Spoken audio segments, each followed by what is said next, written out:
দুইটা গুইসা বের হয়ে আসতেছে।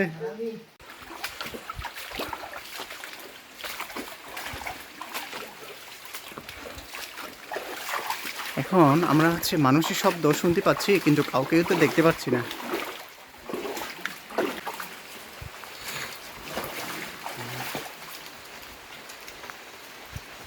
পা রাখতে রাখতে একদম পরিষ্কার হয়ে গেছে জায়গাটা।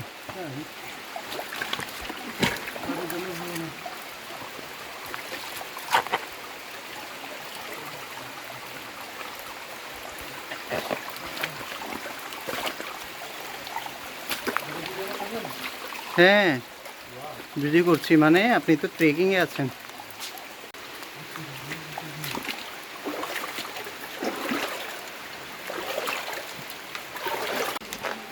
এটা হচ্ছে জংশন।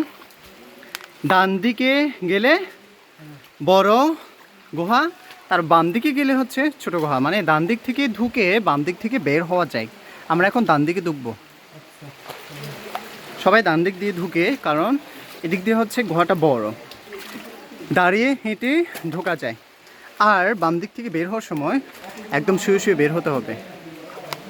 আপনারা এখানে দেখা যাচ্ছে অনেকজন মানুষ এসে গেছে আমাদের সামনে। আমরা একদম পিছনে, মনে হয় আমরা সবার থেকে লাস্ট টিম। আমরা দুজন বাইকেরা উঠতেছে। একদিকে বৃষ্টি পড়ছে, টিপটিপ বৃষ্টি।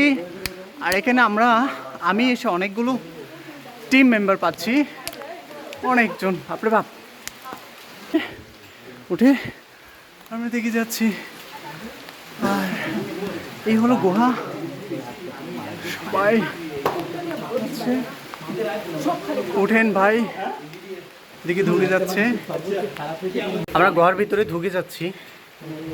এই যে এদিকে আসতেছে।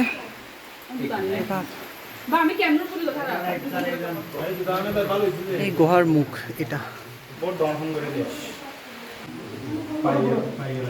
কোথা থেকে আসছেন ভাই? তারপর কিছু বোঝা যাচ্ছে না। জিয়ার স্যার, কোথায় আপনি? আপনি সামনে।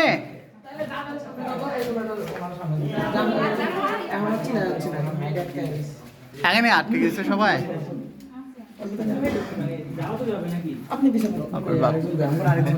আপনার আরেকজন পিছনে।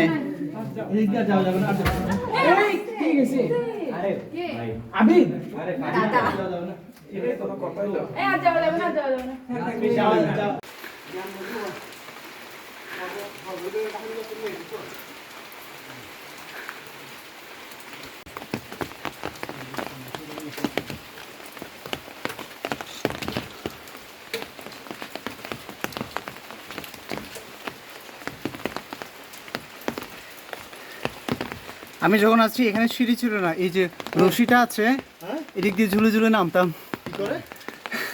মানে 19-18 ঝেট স্যার ঢুকে গেছে। ওদিকে বসা যায় গেছে। ঢুকবেন?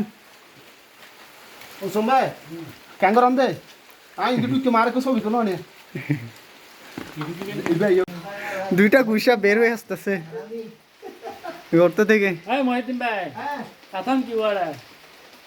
কত বড় দেখা যায় ভাই, এখানে বড় ভাই শাখান না থাকলে এখানে আসা যায় না ভাই। ওদিক দিয়ে বের হওয়া যায় না? বের হওয়া যেত, আমরা যাই না। এখানে নাম হ্যাঁ, বের হওয়া যাবে। অনেকটাই এত ঢুকে এই তো বের হইছে একজন। আরেকটা গুইসাপ কোথায়? গুইসাপ না ভাই, তো গুইসাপ হইছে। অনেক সাপ হইছে।